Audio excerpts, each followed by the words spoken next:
Hello दोस्तों, आपका MSc campus में स्वागत है। जैसा आप हमें जानते हैं, एसके सर हम हैं। आज से जो एमएससी कैंपस पे जीके जीएस का जितनी फैकल्टी है इसको हम लोग देखते हैं।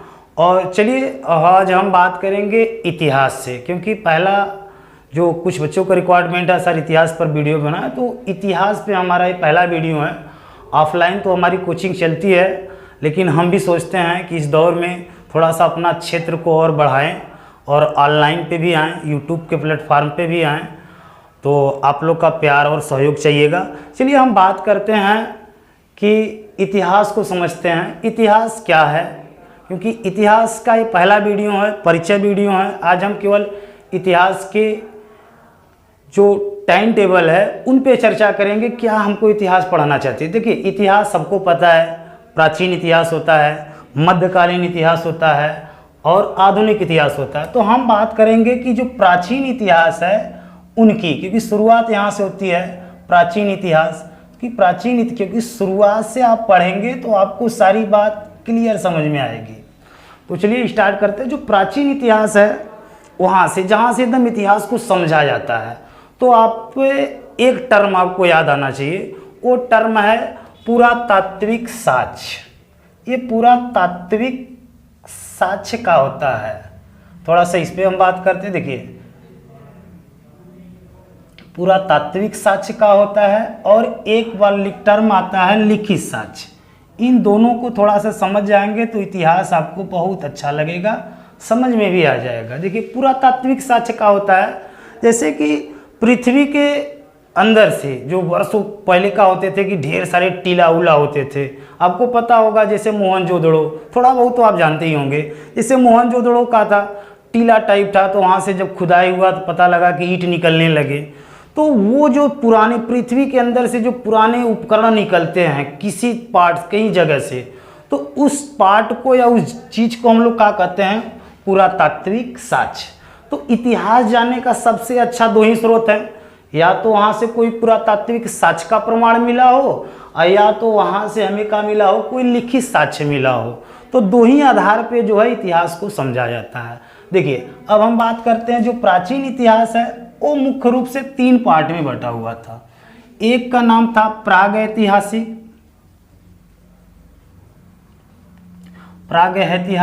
एक था आद्य ऐतिहासिक और तीसरा है ऐतिहासिक। ये कैसे होता है थोड़ा सा हम समझते हैं, क्योंकि हमको यहीं से स्टार्ट करना है, क्योंकि पूरा सिलेबस आपको यही दिखाएगा। प्रागैतिहासिक काल का होता है यानी एक ऐसा काल जहाँ पर हम बात करें कि पुरातात्विक साक्ष्य तो मिला है, क्योंकि पहली खुदाई कहाँ पर हुई, क्या होता है, तो उसको हम लोग क्या बोलते हैं कि ये पुरातात्विक साक्ष्य है। तो प्रागैतिहासिक काल में कहा था, यानी प्रागैतिहासिक काल किसे कहेंगे, जिसमें पुरातात्विक साक्ष्य तो मिला है लेकिन कोई लिखित साक्ष्य नहीं मिला, तो उस काल को हम लोग क्या बोलते हैं, प्रागैतिहासिक काल। अगर हम बात करते हैं उसमें कौन कौन से आएंगे, तो प्रागैतिहासिक काल पहला चीज़ हम कल इस पे बनाएंगे, प्रागैतिहासिक काल के बारे में क्या अध्ययन हमको करना है।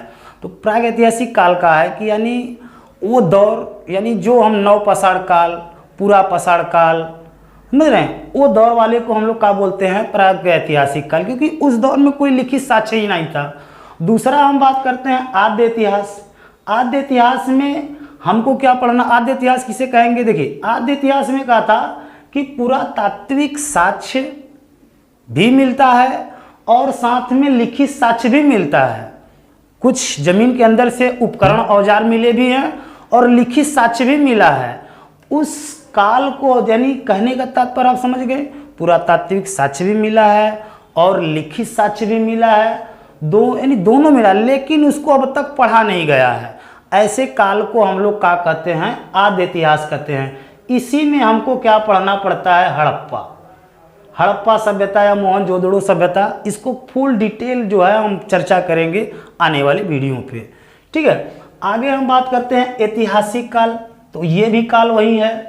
क्या यहाँ पे क्या होता है, जो पुरातात्विक साक्ष्य है, पृथ्वी के अंदर से जो साक्ष्य मिला वो भी मिला है, लिखित साक्ष्य भी मिला है। यानी हम बात करें कि पुरातात्विक साक्ष्य भी मिला है और लिखित साक्ष्य भी मिला है। और साथ में इसको हम पढ़ भी लिए, तो वो कालखंड को हम लोग क्या कहते हैं, ऐतिहासिक कालखंड। इसी में हम बात करेंगे ऋग्वैदिक काल, ऋग्वैदिक काल या उत्तर वैदिक काल।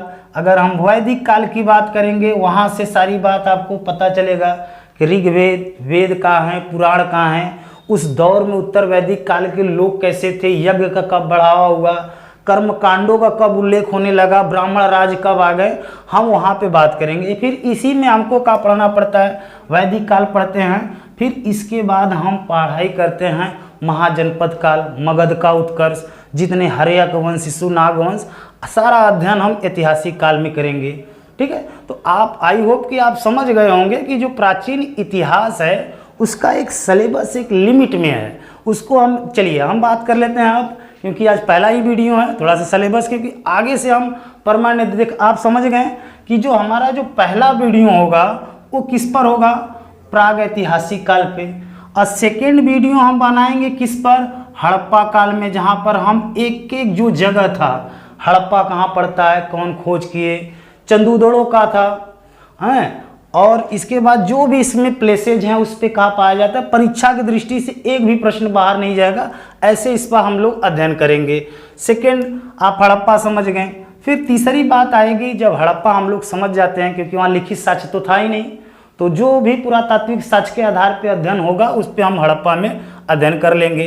जो तीसरा पार्ट आता है हमारा ऐतिहासिक काल आता है, वहाँ पे क्या होता है, पुरातात्विक साक्ष्य भी मिला रहता है और लिखित भी साक्ष्य मिला है, और इस आधार पे हम जो है वहाँ के अध्ययन आगे हम लोग जब बात करेंगे तो हमारा कौन आएगा, वैदिक काल।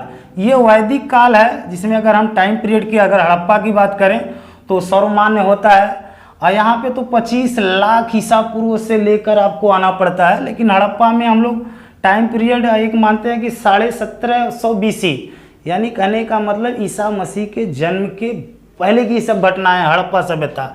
फिर वैदिक सभ्यता आता है, और जहाँ से हम लोग बात करते हैं कि ये 1500 BC से 600 BC तक, समझ रहे हैं, यहाँ का जो टाइम पीरियड होता था उसको वैदिक काल के नाम से जानते हैं। जो वैदिक काल था वो 2 भागों में बढ़ता है, हम सिलेबस में बता कर रहे हैं कि 1500 से 1000 BC तक ऋग वैदिक काल था, फिर 1000 से 600 BC तक उत्तर वैदिक काल होता है। यही वो दौर है जहाँ पे वेद, पुराण, उपनिषद का होते हैं, आरण्यक का होते हैं, इन सब का अध्ययन हम जो ऋग वैदिक काल में पढ़ेंगे। फिर उत्तर वैदिक काल आता है, बांटने का कारण का है, वैदिक काल 2 पार्ट में टूटता है, एक ऋग वैदिक, एक उत्तर वैदिक। जब लोहे का खोज होता है तो भाई जब लोहे का खोज होगा तो दिन पे दिन जो है आदमी विकास करेगा, तो उस दौर में जो ब्राह्मण थे, पुरोहित हुआ करते थे, हम जब डिटेल बताएंगे, पुरोहित हुआ करते थे। जब वो ब्राह्मणों पुरोहित का करने लगे, यज्ञ करवाने लगे, और यज्ञ करवाते करते कर्मकांड इतना बड़ा अंधविश्वास फैलने लगा कि लोग जाति को इस तरह देखने लगे कि अगर कोई व्यक्ति शूद्र जाति का है, अगर वो रात में भी मंदिर में जाता तो उनकी हत्या कर दिया जाता था। आई होप यहाँ तक आप समझ गए होंगे कि यहाँ तक हमने अध्ययन का किया उत्तर वैदिक काल। और जब देखो बहुत ज़्यादा कर्मकांड की बढ़ाव होता है तो क्या होता है कि उसके उत्थान के लिए कुछ धार्मिक आंदोलनें आए, जैसे गौतम बुद्ध आए, महावीर जैन आए, तो धार्मिक, इसके बाद हम धार्मिक उदय होगा, उनके बारे में बात करेंगे, बौद्ध के बारे में बात करेंगे, जैन के बारे में, कुछ धार्मिक आंदोलनों के बारे में हम लोग बात करेंगे। इसके बाद आता है महाजनपद, क्योंकि जो वैदिक काल के लोग थे उन्होंने कहा महाजनपद, तो महाजनपद का हम अलग से वीडियो बनाएंगे जिसमें 16 महाजनपदों का फुल डिटेल जानकारी आपको दिया जाएगा। अब वहीं जो 16 जनपद थे, लास्ट में अगर हम बात करें काशी कौशल में मिल गया अंग, ऐसे मिलकर लास्ट में हम देखते हैं कि जो मगध है बहुत ज़्यादा पावरफुल हो जाता है, मगध में सब मिल जाते हैं। तो वहाँ जब हम मगध का उत्कर्ष पढ़ते हैं तो वहाँ हम बात करते हैं कि वहाँ मगध के जो प्रथम राजा थे बृहद्रथ थे, तो उनका ही एक वंश चला, बृहद्रथ वंश, जहाँ उनके पुत्र जरासंध थे, जो कृष्ण भगवान, याद होगा, जो कृष्ण भगवान के कहने पर भीम ने उनकी हत्या किया, तो बृहद्रथ वंश। इसके बाद आता है हर्यक वंश, जिसके संस्थापक माने जाते हैं बिंबिसार, और इसके बाद जो है हर्यक वंश के बाद जो अजातशत्रु आते हैं, फिर इनकी जो हर्यक वंश आएगा, फिर एक नाग वंश आता है, शिशुनाग जिसकी स्थापना किए हैं, फिर इसके बाद नंद वंश आता है, जो नवानंद था, घनानंद था, बड़ा अत्याचारी था। अभी हम जो वीडियो बनाएंगे उस पर आगे बढ़ते जाएंगे। ये नंद वंश आ गया।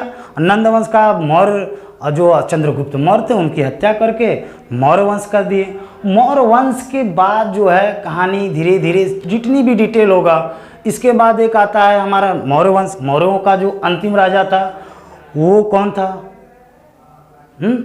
उसके बारे में अध्ययन करने के बाद हम मौर्य वंश के बाद हम बात करेंगे सातवाहक वंश का। फिर इसके बाद कर्ण वंश आते हैं। तो जैसे जैसे आते आते हैं इसके बाद कुछ साउथ के 2-4 वंश होते हैं, उनका अध्ययन करके हम प्राचीन इतिहास को बहुत अच्छे से क्लियर कर लेंगे।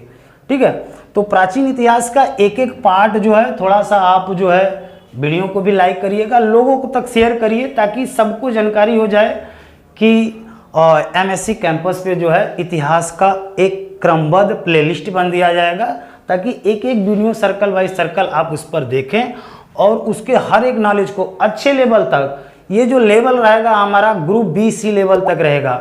आप यूं कहिए तो UPSC लेवल तो हम नहीं कह सकते कि इतना डिफ़िकल्ट हम नहीं पढ़ाएंगे, और हाँ ये लेवल PCS लेवल तक आराम से रहेगा। आप जो है इसको एक बार देख लीजिए।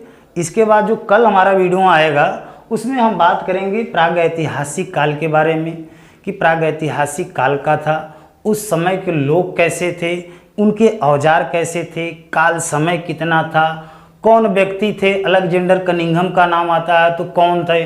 तो सारा अध्ययन जो है हम लोग हो कल के वीडियो में जब प्रागैतिहासिक काल पढ़ेंगे तो वहाँ पे बात करेंगे। चलिए, यदि आपको वीडियो ये अच्छा लगा होगा तो लाइक भी करिएगा और अपने मित्रों के साथ शेयर करिएगा, और हमारा भी मनोबल आप बढ़ाने का प्रयास करिएगा।